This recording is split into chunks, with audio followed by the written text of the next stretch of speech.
Se coloque de pé, meus irmãos, em nome de Jesus. Chegou o momento de nós ouvirmos a palavra de Deus.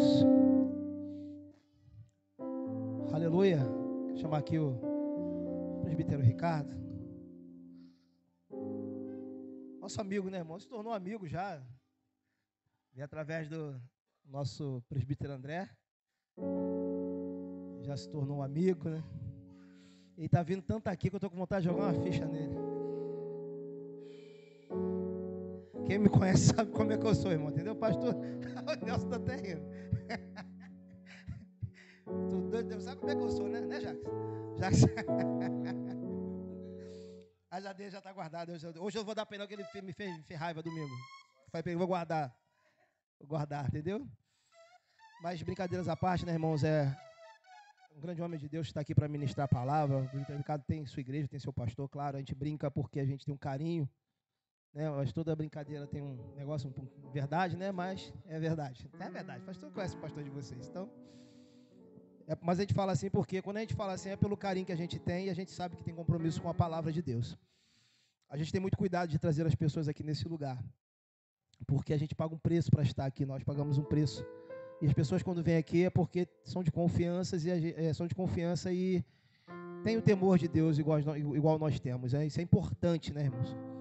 O Ricardo está aqui junto com a sua esposa ali, né? Está sempre acompanhando ele quando pode. É uma bênção, né? Essa família de Deus, essa família que está fazendo a obra do Senhor. O Ricardo tem um chamado não só de presbítero, mas de missionário, de evangelista, de pregar a palavra, que Deus tem uma obra muito grande na vida dele. Eu já entreguei isso para ele uma vez, que Deus vai levar ele em muitos lugares ainda, porque Deus já tinha prometido isso para ele há um tempo atrás. Só que Deus está preparando o momento certo de começar a sair do estado, aleluia, porque é promessa de Deus. É promessa de Deus, é para pregar a palavra, porque Deus quando chama, Ele capacita. Ele vai preparar pessoas para abençoar o teu ministério em nome de Jesus. Levante sua mão, estenda para cá.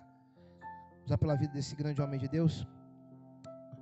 Soberano Deus e eterno Pai. Senhor, nós te rendemos graça, louvores, Senhor, nessa noite. Te agradecer por tudo que o Senhor já fez neste lugar. Por tudo que o Senhor ainda vai fazer, porque nós cremos, meu Pai, que muita coisa ainda vai acontecer aqui. Senhor, usa o teu filho nessa noite. Usa o teu filho conforme o teu querer, a tua vontade. Senhor, palestra, Senhor, nosso coração. Nós precisamos ouvir a tua voz. Derrama sobre nós, Senhor, aleluia, a tua unção, a tua graça, o teu amor.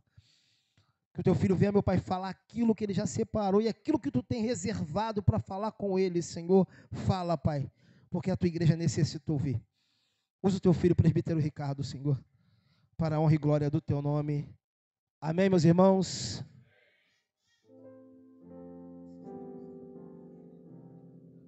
Graças a Deus. Amém. Quero cumprimentar os irmãos com a paz do Senhor Jesus. Amém. Só pegar essa água aqui para não esquecer. Amém, queridos? Deus já tem falado poderosamente no nosso meio. Quem já ouviu Deus falar aqui nessa noite? Amém, querido. Glória a Deus. Quero louvar a Deus nessa noite por poder voltar aqui neste lugar. Como já foi dito, né, querido? Eu acho que eu já não estou aqui mais nem como visitante, né? Já faço já parte praticamente já da igreja, né? Mas eu agradeço ao carinho de todos, agradeço ao pastor Alex pelo carinho, né? A gente começou só se conhecendo, depois nós já estamos já como amigos, daqui a pouco estamos como os irmãos, já estamos como irmão, né? Mas eu agradeço a Deus pelo carinho de todos, pela vida do presbítero André, pela vida do evangelista que está aqui atrás também, que Deus continue abençoando a todos. Todas as vezes que eu venho aqui juntamente com a minha esposa, ou até sozinho às vezes, sempre tenho sido recebido com muito carinho de todos. Agradeço a todos. Tenho certeza, querido, que aqui eu não tenho criado amigos, eu tenho criado irmãos para a graça de Deus e a glória de Deus. Amém? Queridos, vamos abrir nossa Bíblia, porque a hora não nos espera. Vamos ler 2 textos da palavra de Deus. O primeiro texto está no livro de Gênesis, capítulo 7. Glória a Deus.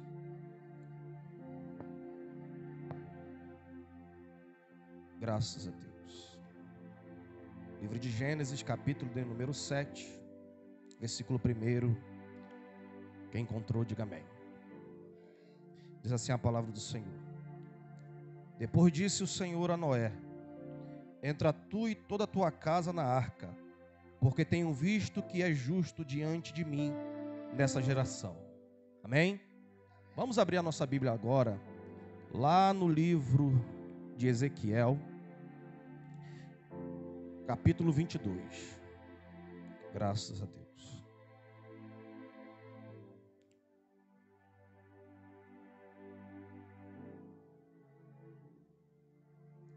Livro de Ezequiel, capítulo de número 22, apenas um versículo de número 30. Ezequiel, capítulo de número 22, versículo 30. Quem encontrou, diga amém. Diz assim a palavra do Senhor: E busquei dentre eles um homem que estivesse tampando o muro e estivesse na brecha perante mim por esta terra, para que eu não a destruísse, porém a ninguém achei. Amém? Pode se assentar em nome de Jesus. Graças a Deus. Glória a Deus. Queridos, nós lemos 2 textos e eu vou, com toda a humildade aqui, e da parte de Deus, passar tudo aquilo que Deus ele colocou no meu coração. O segundo texto que nós lemos do livro de Ezequiel, no capítulo de número 22, nós vamos nos deparar com um momento em que a Bíblia vai dizer que o reino de Judá estava acabando de ser transportado para dentro da Babilônia. Todos nós sabemos que quando Salomão ele morre, o seu filho, por nome Roboão, que se assenta agora no trono, ele vai reunir todos os príncipes que havia, todos os conselheiros diante do seu reino, e vai pedir conselho de como deveriam administrar o reino agora que estava sendo sob a sua administração. Os mais antigos, mais sábios, que foram desde a época do seu pai Salomão, aconselharam ao rei Roboão, dizendo para ele o seguinte: olha, anda como teu avô, e anda também como teu pai andou diante de Deus, porque assim o Senhor vai te fazer prosperar. Se você fazer com que o povo venha sofrer, a mão de Deus vai pesar sobre você. E a Bíblia vai dizer que o rei não se agrada deste conselho. Ele vai para seus amigos, os príncipes mais novos, mais jovens, e pede a eles conselhos. E ele diz: olha, ouve o conselho dos velhos que nada. Ouve o conselho que a gente tem para vocês. E o conselho que a gente tem para você é o seguinte: coloca mais imposto sobre o povo. Coloca sobre o povo mais peso. Porque você terá um reino extremamente rico. Não se importa para o que o povo vai achar. Não se importa com o que o povo vai dizer acerca de você. O que importa é que o seu reino será reconhecido como um reino rico e poderoso. A Bíblia diz que Roboão ignora os conselhos dos anciões e ouve os conselhos dos mais novos, dos seus amigos, e coloca sobre o povo um grande tributo que o povo não estava aguentando pagar. E a Bíblia diz que por causa deste grande opressão que ele coloca sobre o povo, o reino de Israel das 12 tribos se divide. 10 tribos vai para Samaria e fica conhecido como o reino do norte. Dentro de Israel, em Jerusalém, ali sobre o domínio do reino de Roboão, fica 2 tribos, conhecido como a tribo de Judá, a linhagem ainda do rei Davi. E o texto vai dizer que com essa divisão um novo rei se levanta no reino do norte, por nome Jeroboão. E o texto diz que todos os reis que se levantaram naquela terra do reino do norte, nenhum obedeceu a Deus. O texto vai dizer que por causa da desobediência de Roboão, Deus havia decretado que o reino de Israel, se o povo não se arrependesse, seriam aprisionados e seriam escravizados. Quando nós lemos o livro de Ezequiel, nós vamos ver no primeiro capítulo Ezequiel dizendo: eu era um daqueles cativos que foi levado para dentro da Babilônia. Nós vamos ver no primeiro livro das Crônicas, no capítulo de número 25, quando o rei Nabucodonosor, ele entra em Jerusalém, saqueia todas as riquezas que havia no templo, taca fogo no templo e leva cativo para dentro da Babilônia os príncipes, o rei Joaquim, que era o rei que reinava naquela época, leva para dentro da Babilônia todos aqueles que tinham algum talento e deixa para trás o resto, aqueles que aos seus olhos não tinham importância nenhuma, para que pudessem sobreviver como eles quisessem, pela sua própria sorte. E Ezequiel diz: eu era um desses que foi levado para dentro da Babilônia. E a Bíblia diz que ele fica entre os cativos, diante do rio Quebar. E ali diz que aos 5 anos em que eles já estavam ali cativos na terra da Babilônia, a Bíblia diz que Ezequiel, da parte de Deus, começa a ter visões de Deus. E é interessante que Ezequiel fazia parte da linhagem sacerdotal.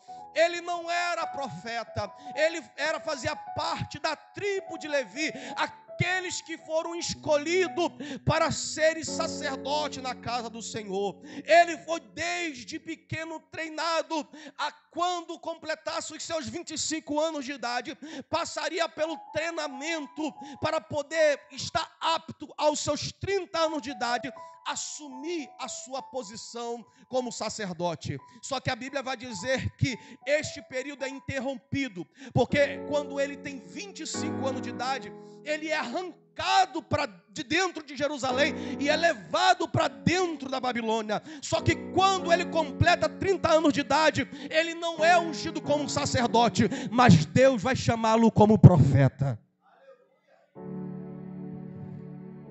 Quando Ezequiel talvez imaginava: a minha linhagem, tudo que eu me preparei, tudo que eu estudei, eu não vou conseguir alcançar o sacerdote, porque dentro da Babilônia não poderia ele cumprir o seu chamado como sacerdote. Só que a Bíblia diz que Deus o chama como profeta no meio do seu povo. E é interessante, queridos, que o tempo em que Ezequiel é chamado como profeta de Deus, o povo estava desviado da presença de Deus. O povo estava totalmente frio, congelado, apagado. O brilho da presença de Deus não estava mais no meio do seu povo. O povo estava depravado. O povo não queria mais saber de se consagrar. O povo não queria mais saber sobre os rituais de consagração a Deus. E neste período Deus procurava alguém para que a lâmpada não se apagasse. E Deus aparece para Ezequiel e diz: Ezequiel, olha o que eu te mostro, a minha glória, porque a minha lâmpada não pode se apagar enquanto tiver alguém que ainda deseja a minha presença.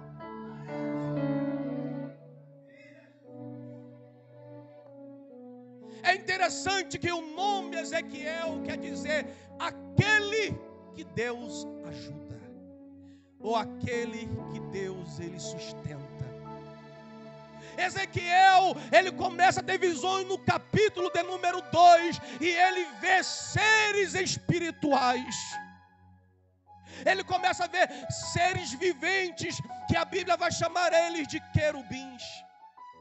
E estes querubins, ele vai dizer que eles tinham 4 rostos: rosto de homem, rosto de boi, rosto de águia e rosto também de homem. E ele está olhando para aquelas visões espirituais, e ele entende que ainda existe um Deus assentado no trono. e por ele estar sentado no trono, Deus estava dizendo a Ezequiel: eu ainda continuo reinando sobre a face da terra. Vocês estão fora da cidade de vocês, vocês estão cativos no lugar estranho, mas eu ainda sou o Deus do meu povo. Se o meu povo se arrepender, eu posso mudar o cativeiro, eu posso mudar a situação.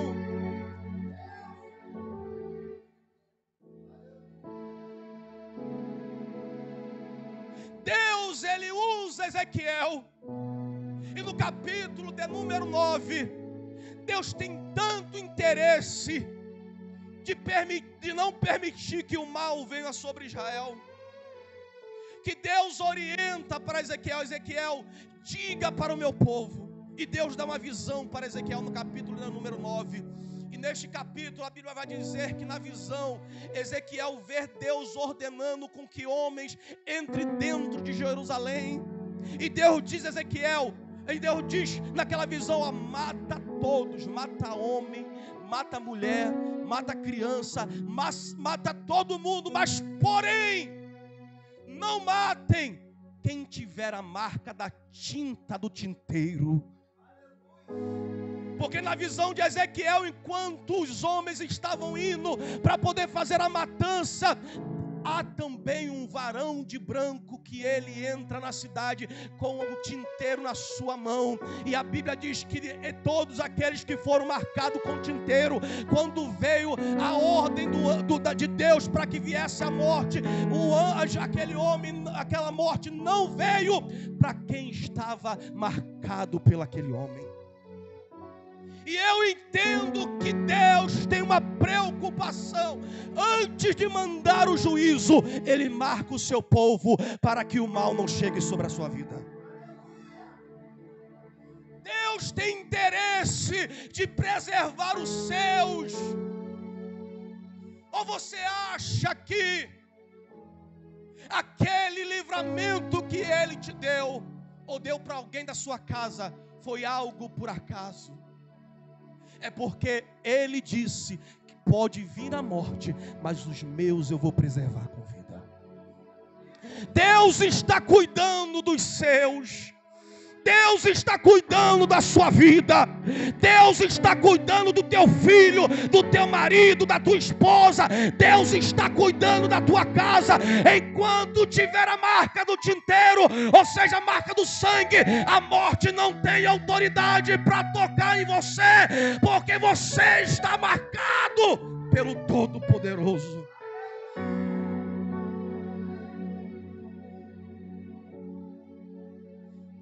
Deus não queria destruir, mas o povo estava andando pelo caminho, se desviando das promessas de Deus. Até os sacrifícios eles estavam convertendo em corrupção. A Bíblia diz no capítulo 22 que nós lemos, do versículo 30, que Deus ele está rodando a terra. E Ele está à procura de alguém que esteja em uma posição, que esteja num local certo. Deus, Ele anuncia para o profeta Ezequiel dizendo: eu vou matar, eu vou destruir. Porém, se eu encontrasse alguém na posição de alguém que está na brecha, eu posso trazer o livramento para o meu povo. Deus estava procurando alguém que se colocasse na posição de um intercessor pelo seu povo. Deus não tinha interesse nenhum em destruir o seu povo, pelo contrário, Deus queria que as suas promessas continuassem perpetuamente na vida do seu povo. Só que Deus ele não é conivente com o pecado. Deus ele não é conivente com a corrupção. Deus não é conivente com o erro. Para que o homem viva as promessas de Deus, eu e você precisamos estar na posição que Deus quer. E Deus estava à procura de um homem E o primeiro homem que Deus ele procura para poder usar é um homem arrependido como Isaías. Porque a Bíblia vai dizer que Isaías, no ano em que morreu o rei Uzias, eu vi o Senhor assentado sobre um alto e sublime trono. E a Bíblia diz que enquanto ele via a glória de Deus, ele reconhecia a sua condição de pecador e dizia: eu vou morrer porque eu sou um homem justo e vivo no meio de homens de impuro lábio. Deus ele procura alguém que tem um coração arrependido. Não ache que o mal que a gente faça, se não houver arrependimento, Deus ele é conivente. Não ache por causa que as coisas não acontecem, a punição não vem, ninguém descobre, que Deus é conivente com isso. Deus não procura homens santos que não pequem, mas Deus procura homens arrependidos. Deus procura alguém que entra na sua presença e diga: Deus, eu sei a minha condição, eu sei o quanto eu sou pecador, eu sei que eu não presto nada, mas me dá graça, me dá força. E quando Deus abre os olhos do profeta, ele diz: eu vou morrer, porque estou vendo a glória. Quem se arrepende, vê a glória de Deus sobre a sua vida.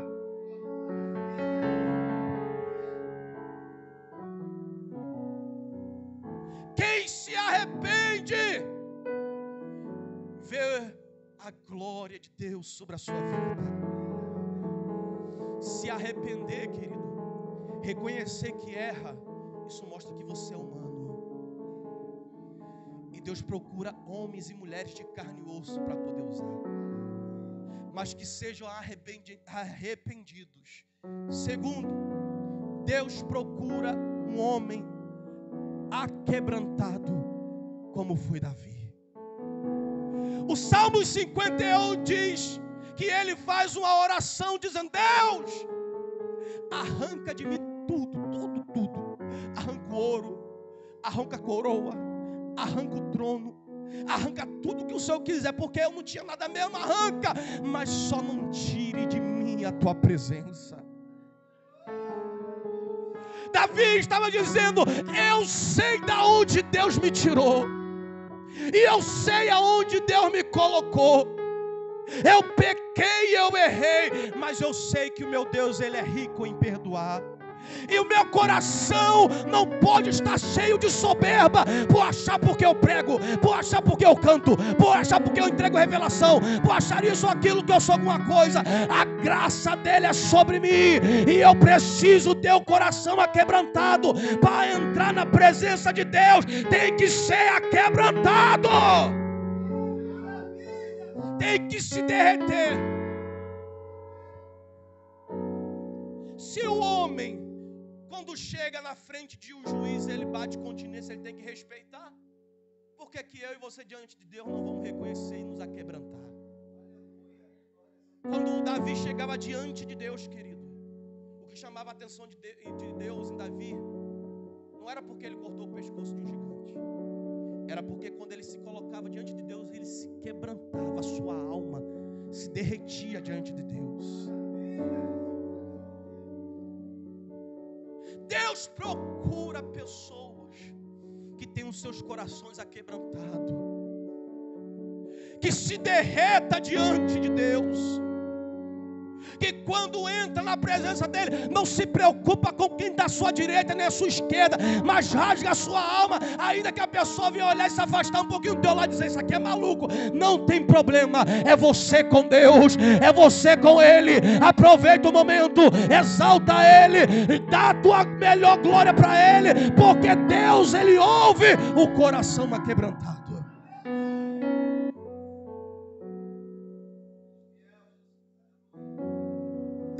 Ele procura, em terceiro lugar, um homem que seja chorão, como foi Jeremias.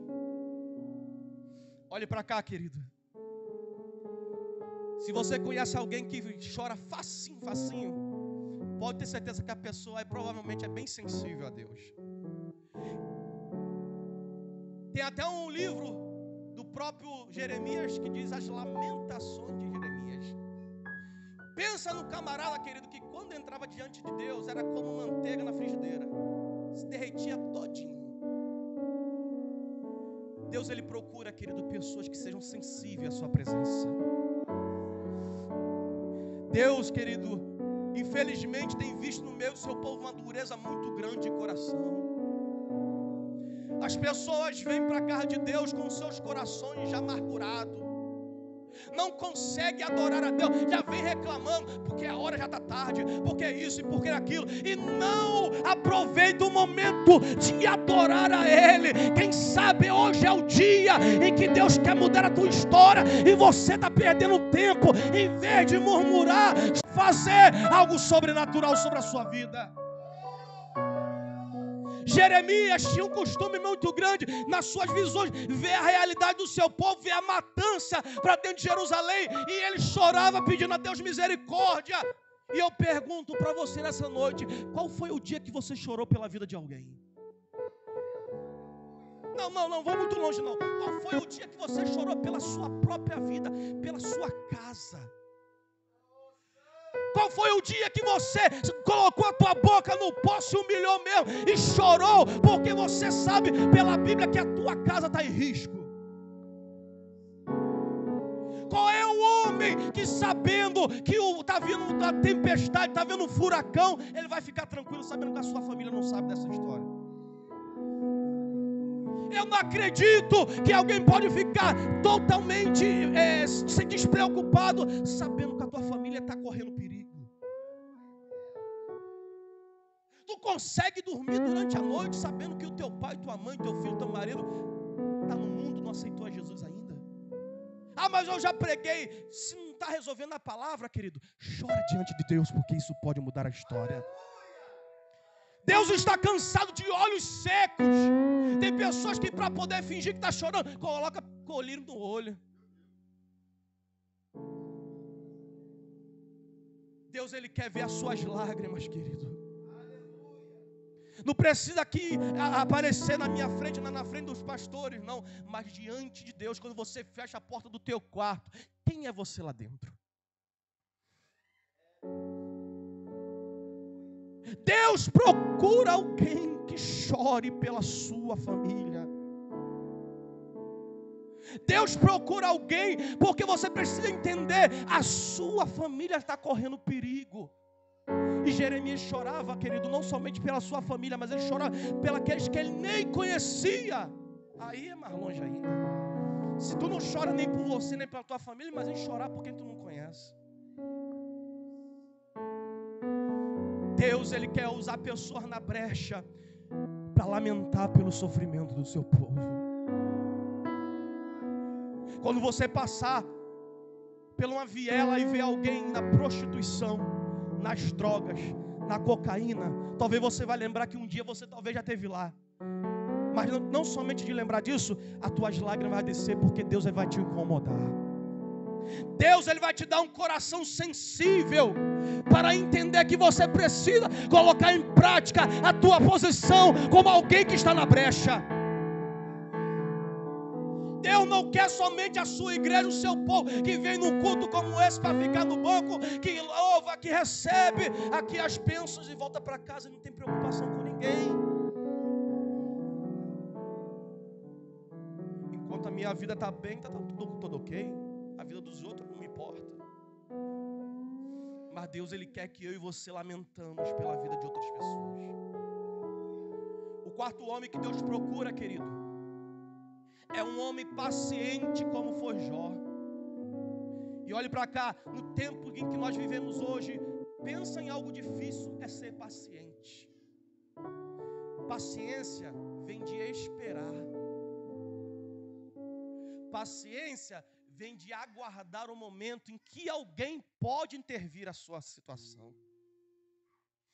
Jó, a Bíblia diz que este homem foi atacado em todos os cantos da sua vida.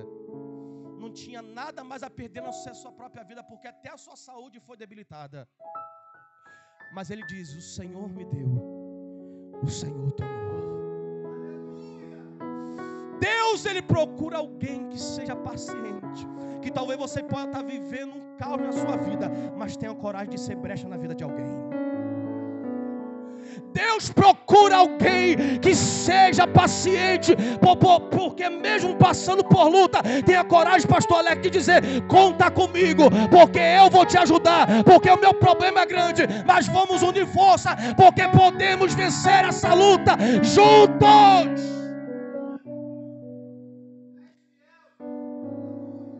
A força de dois é muito mais do que a força de um. E Jó espera, no capítulo 9, versículo 33, se não me falha a memória, ele clama dizendo: se um intercessor se levantasse para julgar a minha causa. Ele está dizendo: eu preciso de um advogado, e o meu advogado, ele vai se levantar ao meu auxílio.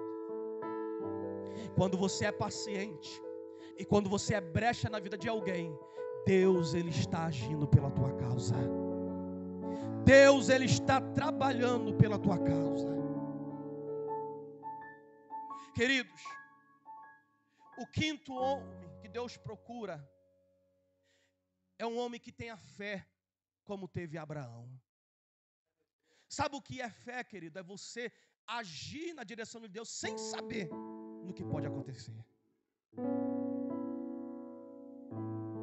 Porque eu dar para você o endereço, a rua, a casa, o número, tudo certinho é fácil. Mas dizer para você vai e tu ir, é diferente. Quem aqui talvez já não saiu, talvez para procurar um emprego sem ninguém ter te ligado para uma entrevista? Colocou um currículo debaixo do braço e disse: eu vou. Eu ouvi lá na palavra, lá o pastor pregou lá domingo, terça-feira, não sei, e disse que eu tomo posse, eu não quero nem saber, eu boto o currículo debaixo do braço e vai embora. E quando chega lá, tu bate na porta, tu era o último, alguém te coloca para dentro e diz: está empregado. Não era teu, mas por causa da tua atitude, Deus disse: agora é seu. Deus procura homens que se coloquem na posição que tenha fé, que acredite que mesmo que os olhos não vejam, algo sobrenatural pode acontecer. Deus, Ele precisa de homens que se coloquem na posição, porque Deus, Ele quer trazer o livramento sobre o povo. A brecha, para quem não sabe, era uma fissura no meio da rocha, que normalmente enxergava os inimigos que estavam tentando entrar dentro da cidade. Os inimigos que estavam tentando entrar dentro da cidade, eles vinham com picareta ou vinham com o que fosse lá, e ia quebrando a rocha devagarzinho. Pá, pá, pá, pá.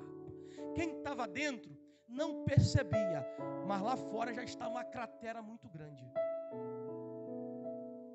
E os inimigos entravam dentro da cidade sem que percebesse. Daí, os generais perceberam que era importante colocar pessoas que ficassem olhando as brechas das fendas da rocha para ver se havia inimigo enxergando. Deus, querido, Ele quer nos levantar como pessoas que entram no meio da brecha da rocha. E esse lugar não é o melhor lugar agradável, é um lugar de difícil acesso, onde você vai ter que se espremer, onde você muitas das vezes vai se arranhar, muitas vezes você vai se sujar, mas não tem problema, é ali que Deus quer te usar para trazer o livramento para o povo que está prestes a ser destruído. Eu sei que o melhor lugar muitas das vezes é até pregando com o microfone na mão, cantando aqui na frente. Mas, querido, tem pessoas morrendo por aí, porque existe uma brecha, que essa pequena brecha se alargou e se transformou em uma grande cratera. E depois que essa cratera se abre, fica à vontade para o inimigo fazer o que quiser. Deus dizendo: eu procuro alguém, Ezequiel, que esteja na posição de alguém que você queira ser usado como fechador de brecha. Mexer com brecha não é fácil, querido, porque tu vai se lidar com tudo.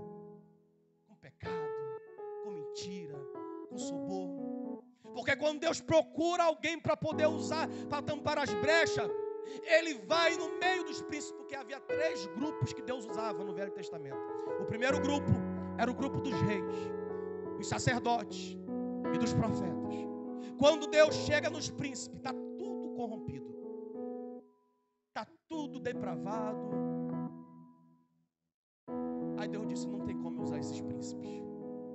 Quando Deus chega no meio dos sacerdotes, o sacerdote, pior ainda, não queria, sabia mais o que era oferta, estavam tudo desviado, porque o sacerdote, ele era representante do povo a Deus. Ele trazia as ofertas do povo e ofertava e oferecia a Deus. Quando Deus ele sobe a colina para ver se consegue encontrar no meio dos profetas, a Bíblia diz que Deus ele não consegue encontrar os profetas, porque os profetas, eles já era. O sacerdote levava do povo para Deus, o profeta levava de Deus para o povo.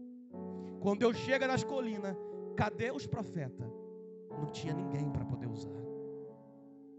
Os profetas, tudo vendido. Só entregava aquela profecia comprada.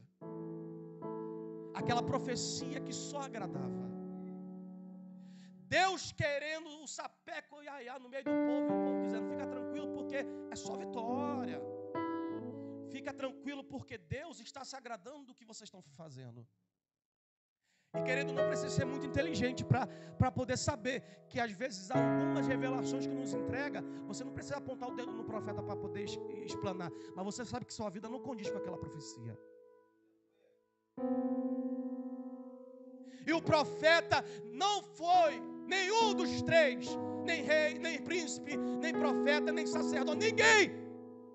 E Deus continua procurando alguém que esteja na brecha. Porque se estiver na brecha, Deus ele pode mudar a situação que Ele já decretou de trazer destruição. Nós estamos vivendo um dia extremamente difícil. Quantas profecias nós ouvimos por aí que o Brasil vai acontecer isso, que o Brasil vai acontecer aquilo. O problema não é as profecias de mal. O problema é cadê os que estão na brecha para que isso não aconteça? Porque Deus ele foi lá em Nínive e anunciou a destruição. Mas Deus leva um homem desobediente, que não queria nada, mas leva lá e mudou a situação daquela cidade. Porque alguém se colocou na brecha. Se eu e você nos colocarmos na posição que Deus quer, Deus pode mudar a nação desse país. Deus pode mudar a história desse país, da tua cidade, da tua família, do teu casamento. Deus pode mudar o cativeiro.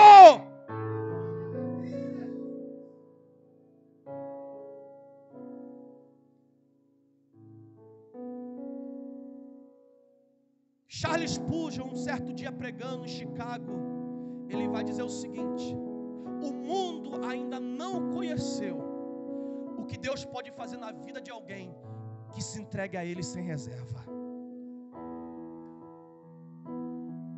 Se eu e você nos colocarmos na posição que Deus quer, Deus ele pode fazer você um fechador de brecha aqui nessa noite. Seja alguém na vida de alguém. Tem pessoas aí, querido, que estão com as suas vidas destruídas, e Deus dizendo: quem eu posso usar, quem eu posso levantar? Como Isaías, assim que ele entendeu o chamado de Deus, aí Deus diz: quem é que eu posso enviar? Quem é que há de ir por nós? E ele se coloca na posição e diz: Deus, conta comigo, usa-me para fazer a tua vontade. Será que nessa noite tem alguém aqui que está disposto a ser usado por Deus?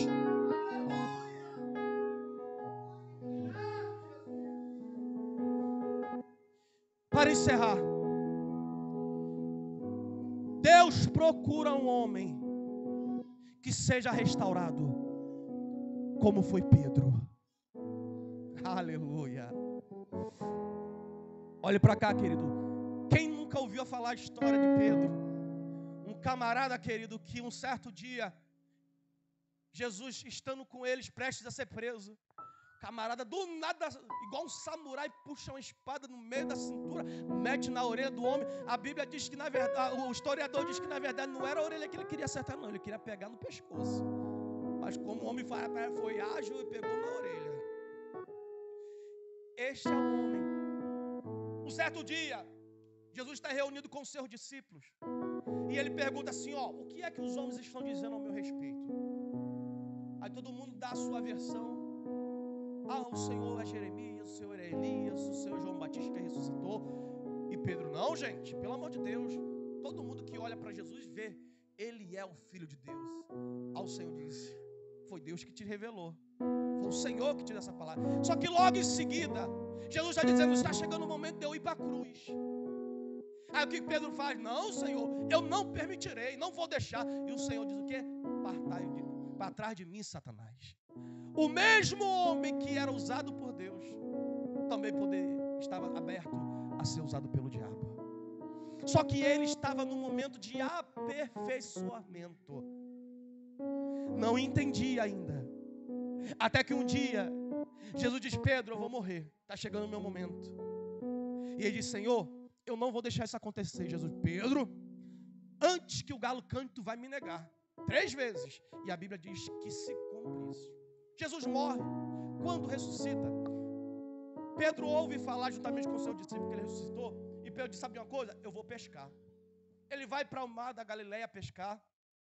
E quando eles estão jogando a tarrafa lá, de repente aparece um homem na beira da praia e diz, ei, tem alguma coisa para poder a gente se alimentar aí? E ele diz, não tem nada, ninguém conseguiu pescar. Ele diz, faz o seguinte, joga a rede do lado direito. E eles jogam. Quando eles jogam, eles trazem para dentro do barco a rede repleta de peixe. Aí eles vão lembrar que este mesmo milagre aconteceu. E os olhos dele vão se abrir. Ele vai dizer, Pedro, é o Senhor Jesus que está ali. Quando ele vê que é Jesus, querido, ele pula dentro do rio. E nada até onde o Senhor estava. Quando ele chega diante de Jesus, a vergonha era estampada no seu rosto. Mas Jesus não fala nada. Fica quieto. Estão se alimentando ali, comendo peixe. A conversa está em outra situação. Jesus toma a palavra e diz, Pedro, tu me amas? E ele diz, claro, Senhor, eu gosto do Senhor. E eles continuam comendo, batendo papo. Daqui a pouco, Jesus toma a palavra de novo e diz, Pedro, tu me amas? Ele diz, claro, Senhor, eu gosto do Senhor muito. Pode ficar tranquilo. Ele disse, ok. Continua falando. A terceira vez ele pergunta, Pedro, tu me amas? Aí os olhos enchem de lágrimas. E Pedro começa a chorar e diz, Senhor, tu sabes que eu te amo. Naquele momento, Jesus estava dizendo, eu te restauro agora. E de um homem que não tinha nenhuma perspectiva de ser usado por mim, eu te faço pedra, a pedra da minha igreja. Eu irei te usar, Pedro, porque para Deus usar alguém na brecha, Ele precisa te restaurar.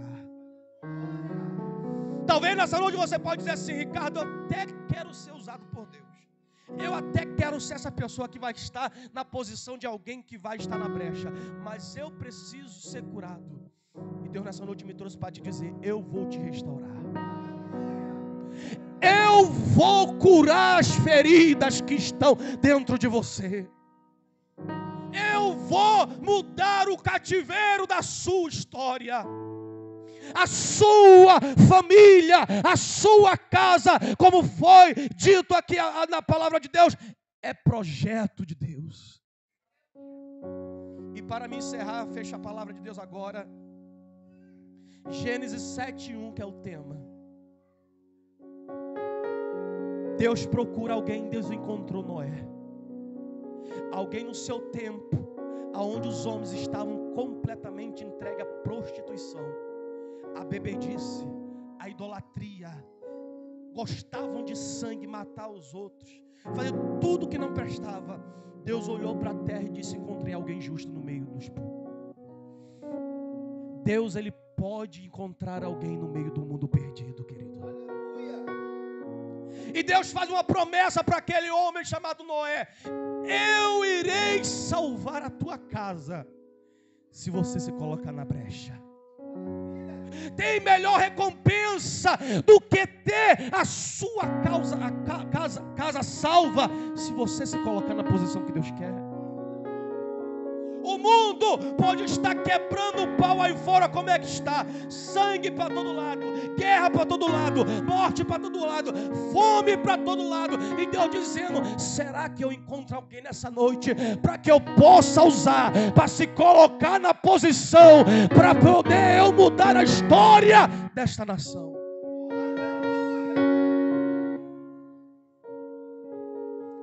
Não vai ser fácil.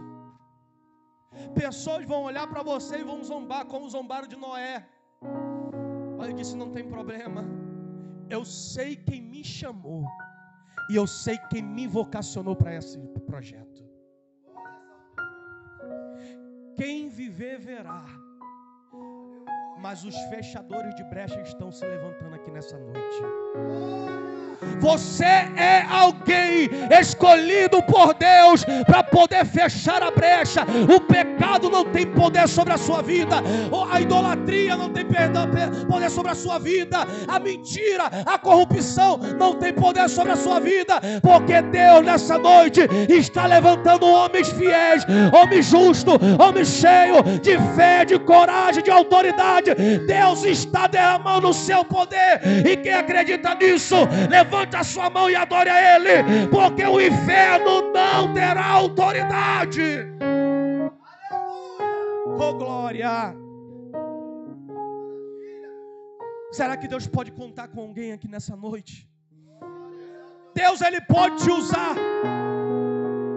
Está disposto a sofrer os arranhões da vida. Está disposto a receber os desaforos da vida. Mas também está disposto para ver os grandes sinais e maravilhas de Deus. Para ver a glória de Deus, tem que se colocar na brecha. Quem está na brecha, vê a glória de Deus. Quem está na posição, vê a glória de Deus. Querido, eu sei que tem pessoas que ela não querem. Mas Deus está dizendo: eu quero usar alguém aqui nessa noite, para que outras vidas sejam alcançadas através de você.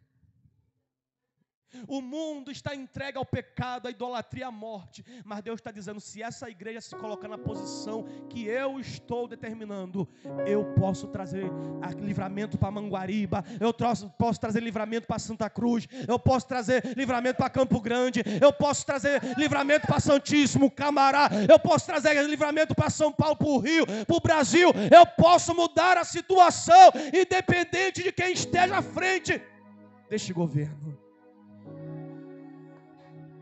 É Deus que coordena a nossa vida. O povo estava na Babilônia, mas Deus disse: vocês não vão ficar aqui para sempre, porque está chegando um tempo que vocês irão receber aquilo que é de vocês por direito. Vocês irão entrar naquilo que é seu por direito. Vocês irão tomar posse daquilo que é de vocês por direito. Então, para encerrar essa palavra, eu profetizo que Deus está derramando poder, autoridade e unção sobre a sua vida. Seja aquele que está na brecha. E quem recebe essa palavra, aplauda o Senhor. E eu agradeço a oportunidade em nome de Jesus.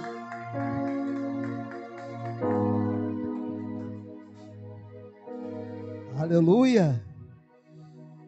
Louvado seja o nome do Senhor. Palavra forte da parte do Senhor, meus irmãos. Aleluia. Na quinta-feira nós falamos sobre Ezequiel aqui, né, irmãos? E o presbítero Ricardo, até foi o presbítero André ali. Parece que ele estava aqui, anotou tudo que a gente falou aqui, né? Essa lição está falando sobre Ezequiel, sobre se posicionar, estar na posição. Foi levado cativo junto com o povo, mas profetizou sendo cativo. Tem momentos na nossa vida que o cativeiro chega, mas é necessário profetizar no meio do cativeiro, irmãos. Se coloca de pé em nome de Jesus, aleluia. Louvado e engrandecido seja o nome do Senhor.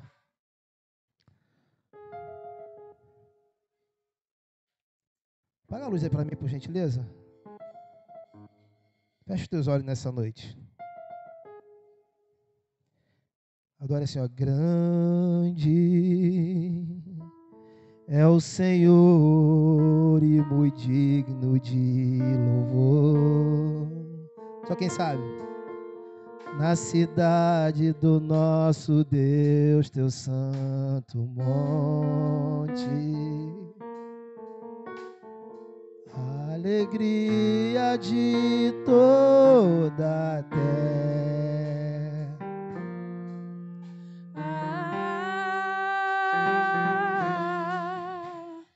Grande, adore. É o Senhor em quem nós temos a vitória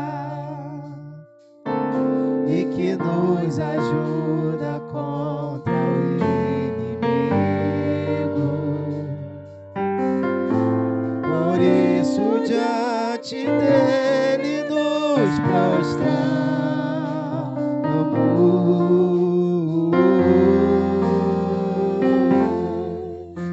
Queremos o teu nome engrandecer.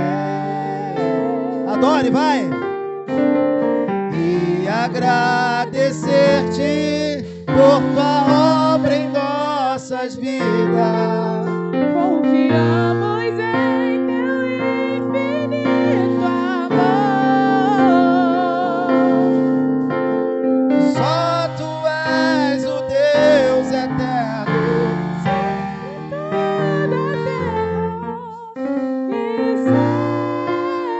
Mais uma vez.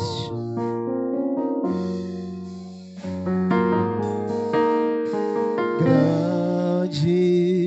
Adore. É o Senhor. A igreja adorando, vai. Digno de louvor. Isso. Na cidade do nosso Deus, seu santo monte. Alegria de toda a terra.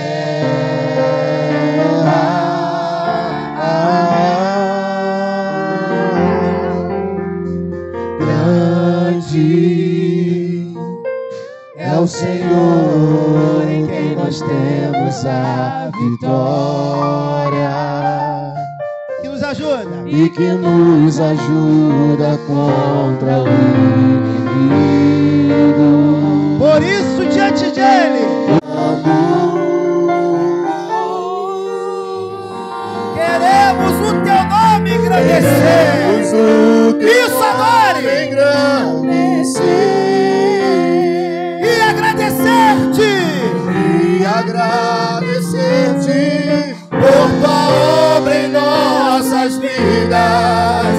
Confiamos em teu infinito amor. Pois só tu és o Deus eterno sobre toda a terra. Queremos o teu nome engrandecer. O teu nome engrandecer. Meu Deus, está lindo, adore.